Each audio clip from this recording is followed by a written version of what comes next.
Thanks.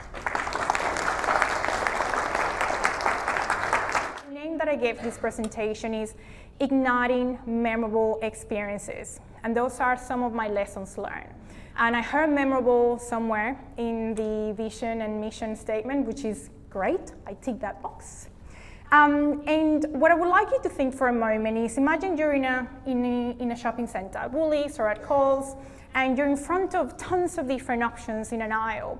And if you take me or take one of your kids to one of the, you know those aisles that you just get the little lollies and your kids want to spend $200 in that? Yeah, story of my life.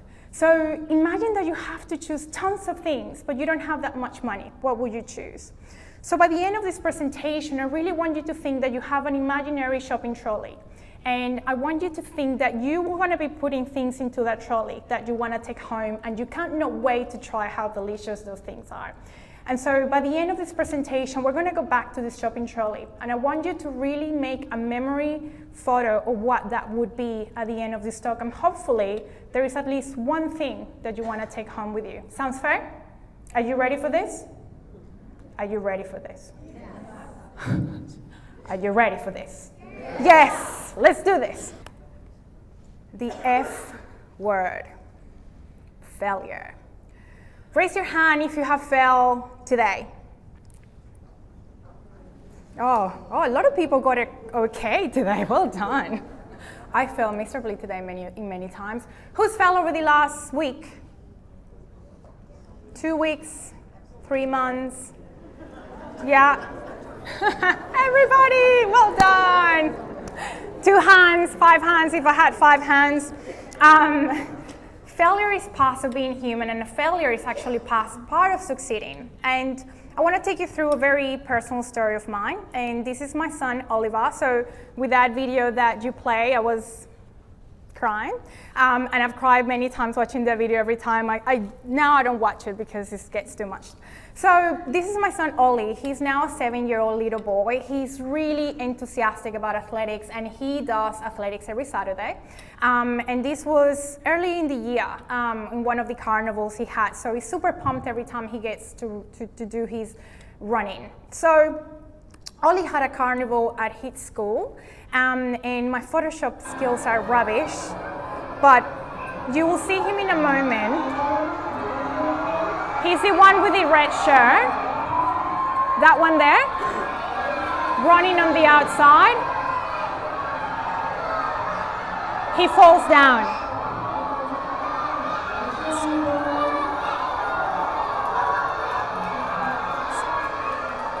He keeps going.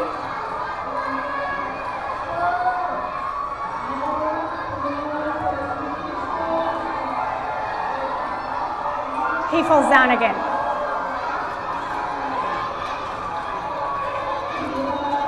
One of the teachers gets him. And you don't see in that video, but he's in tears. 2 years in a row, Ollie has been first in his carnival group and also in his athletics club. So you can imagine how devastated a little boy would be that he hasn't won, and he's fallen twice. And so I came down, I gave him the biggest hug I could ever give him. I said, baby, well done for keep pushing through, even though you fell twice. So sometimes life put us in that position. It's like, baby, well done. Like, it's okay, you push through. And I was dying on the inside, of course, for him. In reality, what happens is that sometimes we win, sometimes we learn. And sometimes failure is really about that. It's about learning. If you fail, you must have learned something from that. And sometimes failure is that F word that we don't want to say, and it feels really scary, and it feels like we're being vulnerable and people are going to judge us. But if we're failing, it means we're being human and we're trying. And if we don't try, then, what's the whole point, right? So the whole point is really to fail again. So I thought for us to practice a little bit of what failure looks like, we're going to be playing with failure. And we're going to be doing a bit of a game, and I need a volunteer to come to the stage, someone who feels very brave and ready to fail with me. Who is ready? Not everyone. No! Do you want fail or pass? It's fine. Do you want to come? Woohoo! Come.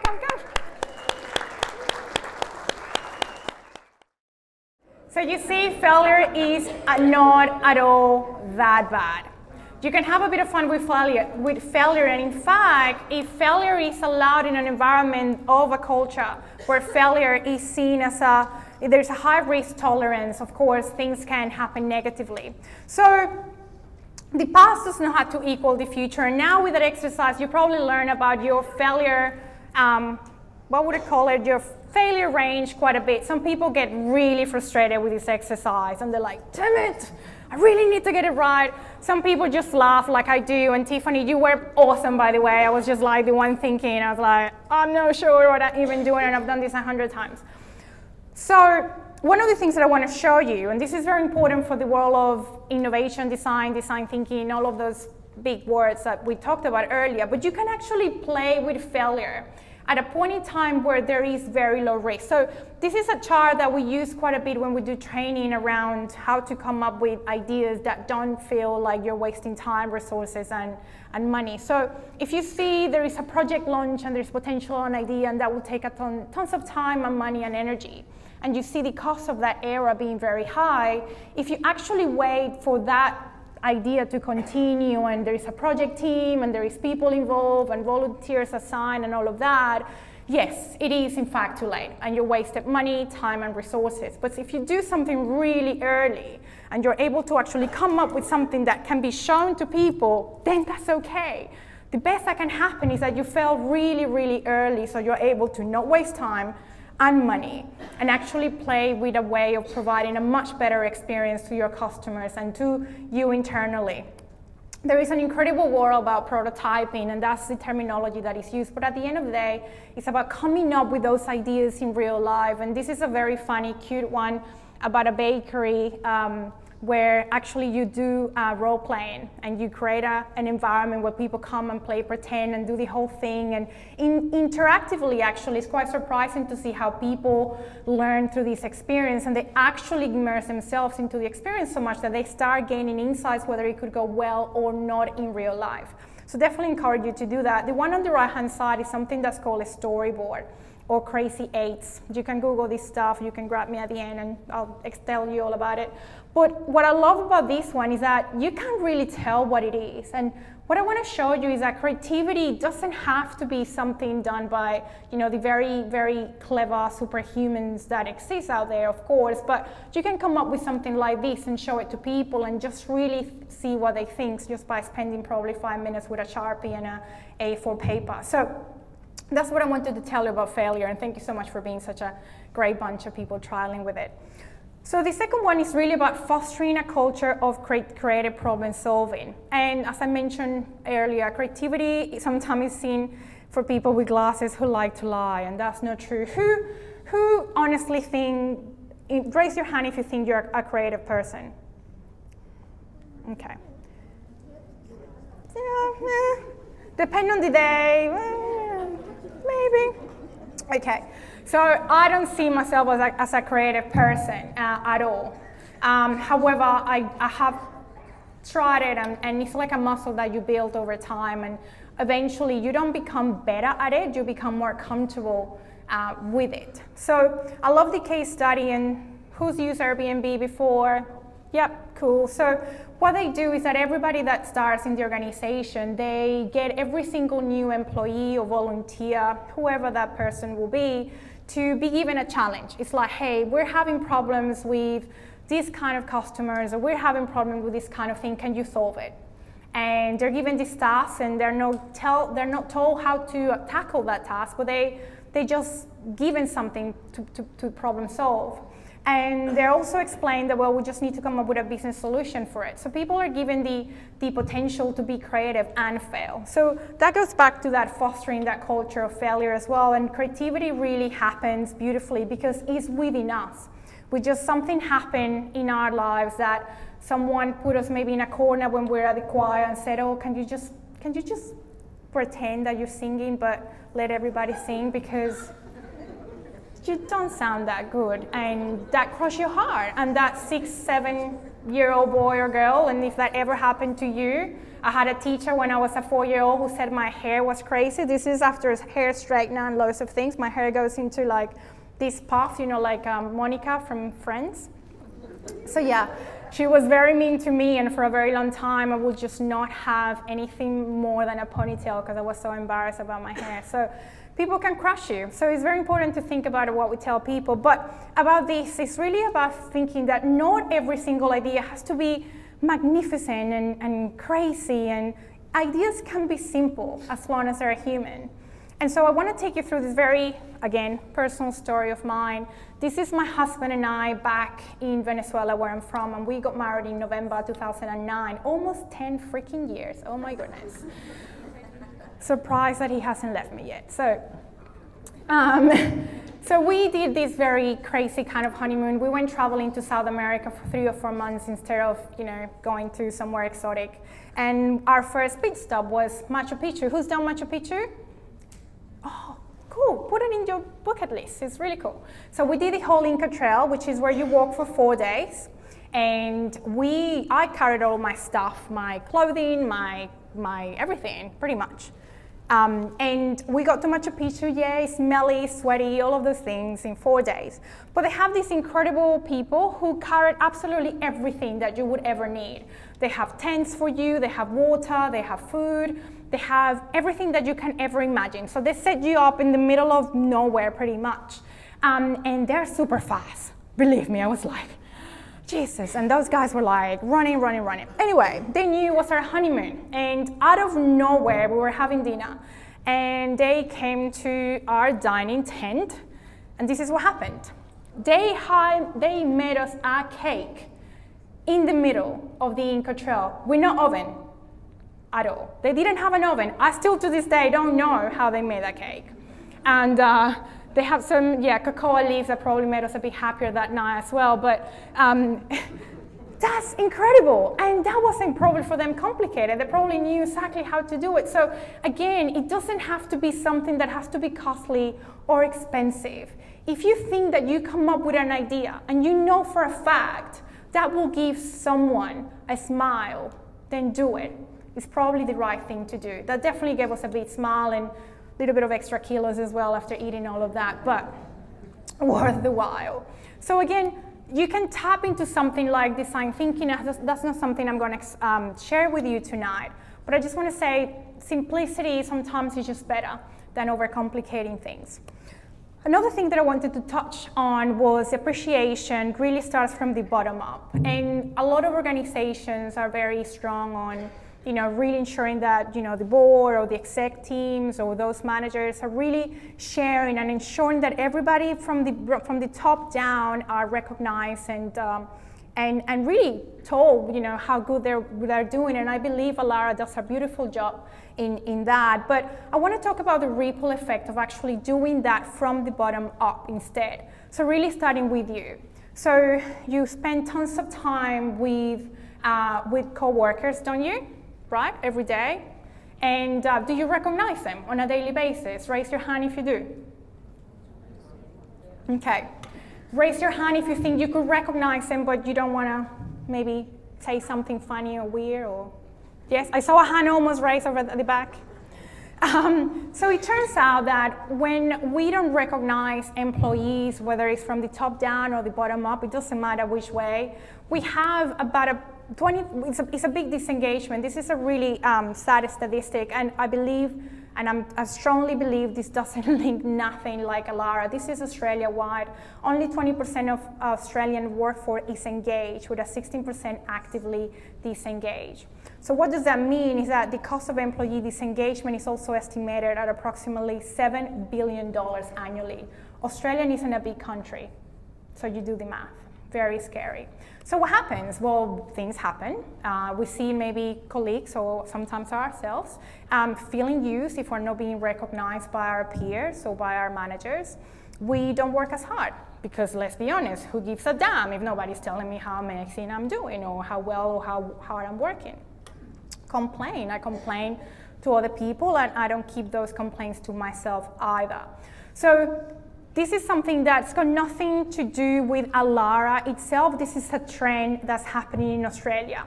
And what I want to bring to life is something that really changed my life, to really simply recognize people on a daily basis. Who's read this book or come across or done the 5 love languages? Oh, you guys are going to be going on Google after this, I swear. So you can do this test for free. There is a book called The 5 Love Languages of Love for relationships, and you can also do it for work. So what it does is actually picks up on your 5 ways that you would love to be recognized. And I'll take you through a very simple exercise. So this is Amiel.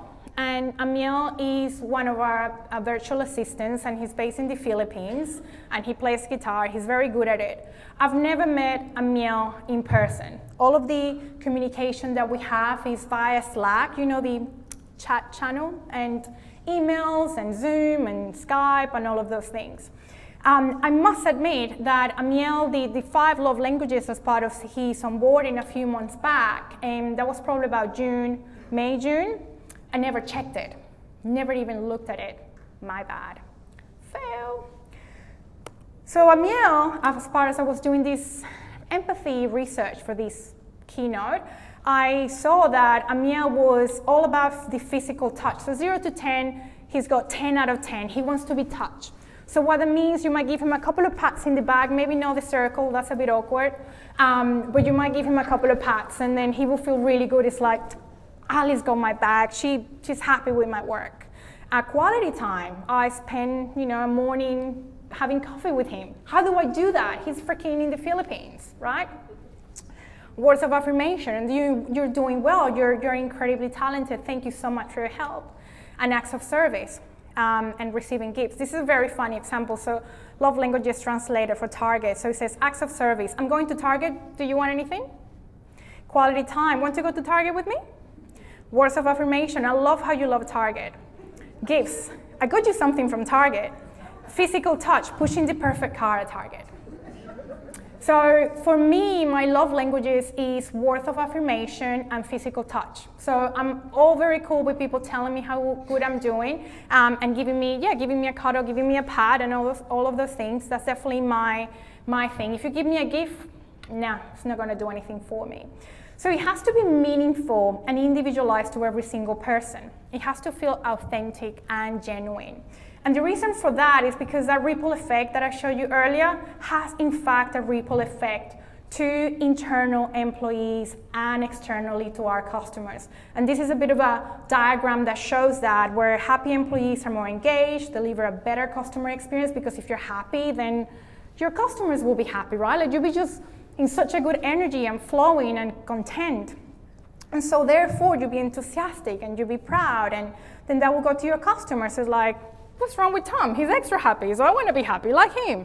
So they go and they stay longer, they buy more, they tell family and friends, and they do all these things. So believe me when I tell you this is the real way of employee experience, customer experience, and that ripple effect that goes around. So every single interaction that we have with our customers, we really need to take that very meaningfully. And I will definitely encourage you, even if you have micro teams within Alara, if you work with maybe 4 or 3 people or 2, just for a laugh, just have the love languages and have it. It takes 3-4 minutes online, and you can understand each other a little bit better. So you probably get that gift for that person that maybe wants it the most.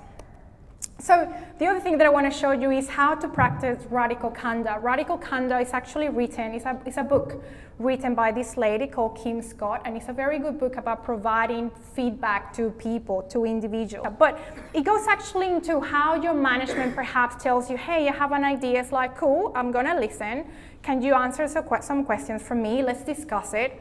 Let's decide together. Let's maybe, well, I don't agree, but let's persuade you perhaps a little bit. Let's execute that idea and let's learn again. So it's really about empowering you to really ensure that you can always provide feedback to even your senior leaders and your peers as well. So it's something that you can take a look, and the book is very fantastic to have a read, but there is really a lot about when we want to provide feedback, and who thinks feedback is really awkward, right?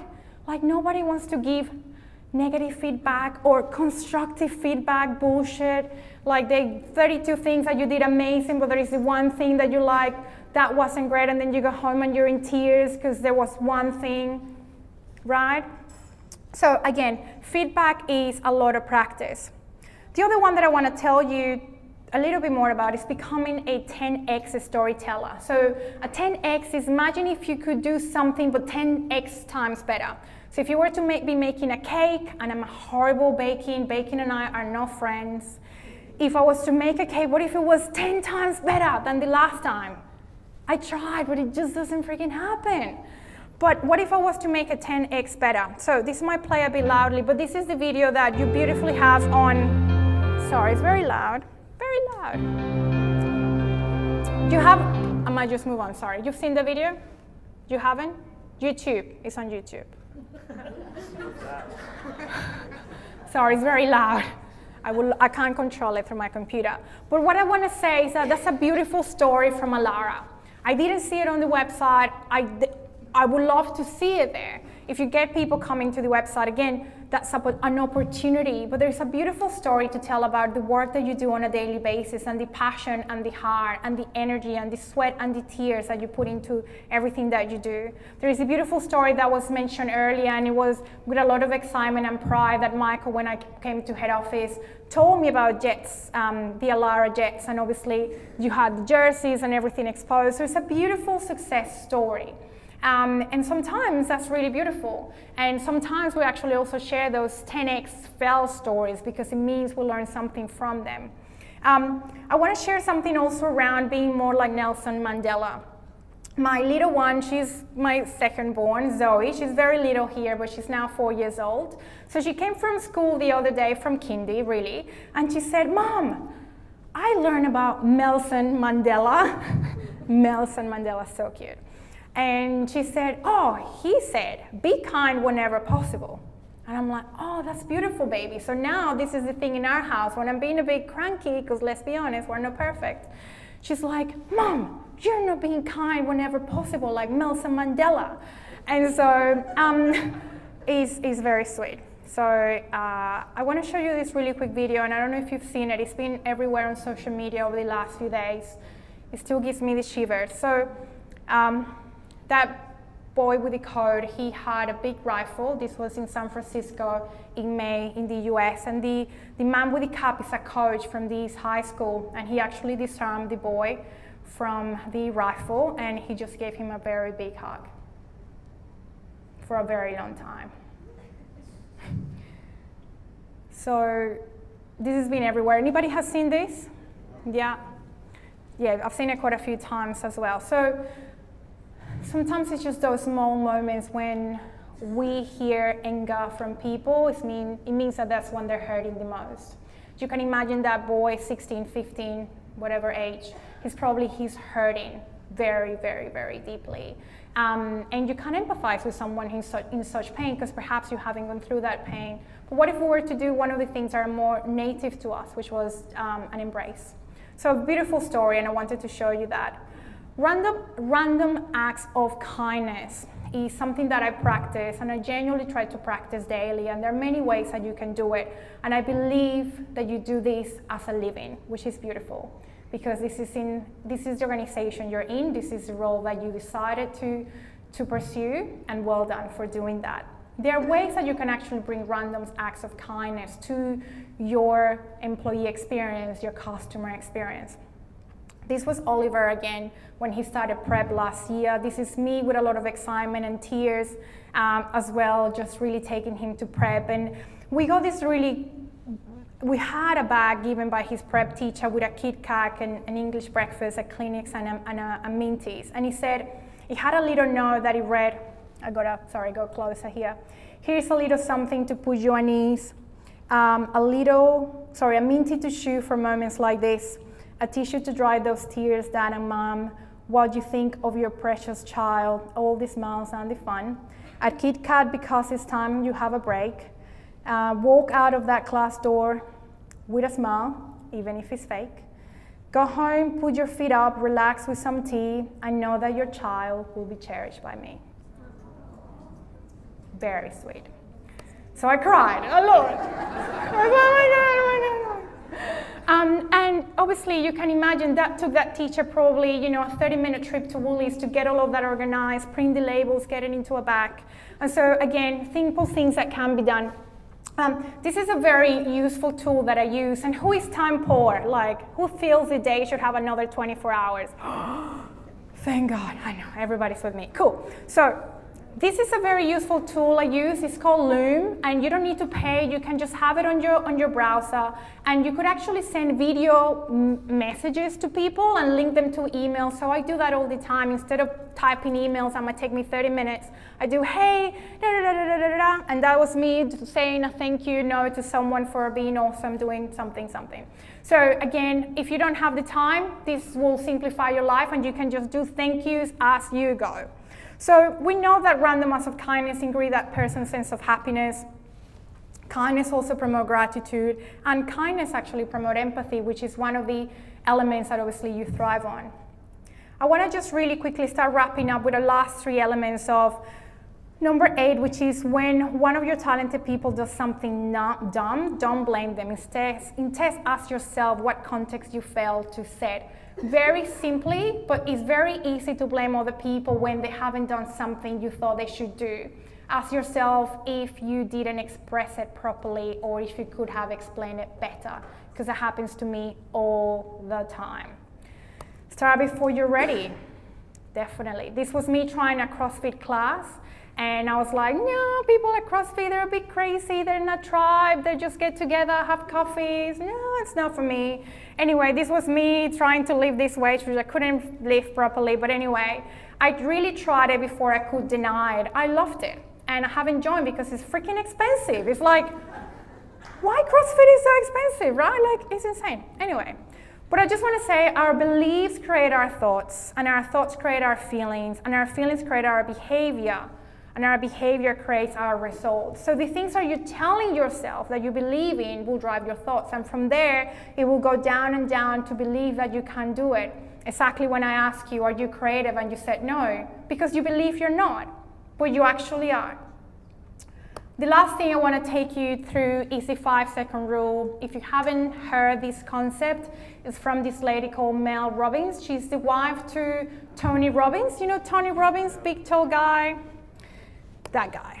And you have 5 seconds. So the idea of this is that if you have an impulse to act on a goal, you must physically make something happen within those 5 seconds. So you must physically move within those 5 seconds, because your brain will tell you that's a shitty idea.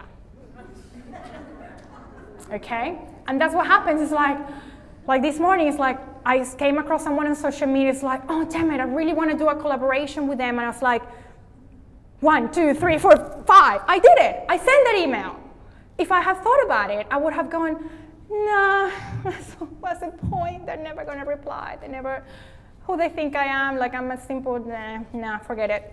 Move on, okay? So I want you to really think of that concept, because I guarantee you, if you take 5 seconds to think of something, you will do something with it. So this is a recap of the 10 things that I ask you to put into that shopping trolley. Embracing failure, foster a culture of creative problem solving, blah, blah, blah, all the things that you see on that list. So really quickly about don't numb your vulnerability. Take action. Believe that you're worthy because you are. Not many individuals can do what you do. And I am personally beyond proud for individuals like you who spend the time, the energy, the sweat, and the tears. And it doesn't matter the role you're in, it doesn't matter what you do, every single one of you is important to Alara. And it's important to those individuals that you see on a daily basis. And as that example of that boy who is playing footy, and I remember also the story of Tabitha, who went on a cruise, and that was her very first time going on a cruise and out of town. Those are the people's lives that you're touching. There is something that's really hard, and it's also that you matter. You're taking very selfless care of other people, but you're also very important. I want you to think of you as the man in the arena. And I love this quote from Theodore Roosevelt. He says, "It's not the critic who counts, not the man who points out how the strong man stumbles or where the doer or deeds could have done them better. The credit belongs to the man who is actually in the arena. You are in the arena, whose face is marred by dust and sweat and blood, who are the best known in the end, the triumph of high achievement, and who at the worst If he fails, at least fails while daring greatly, so that his place shall never be with those cold and timid souls who neither know victory nor defeat. What did you put in your shopping trolley?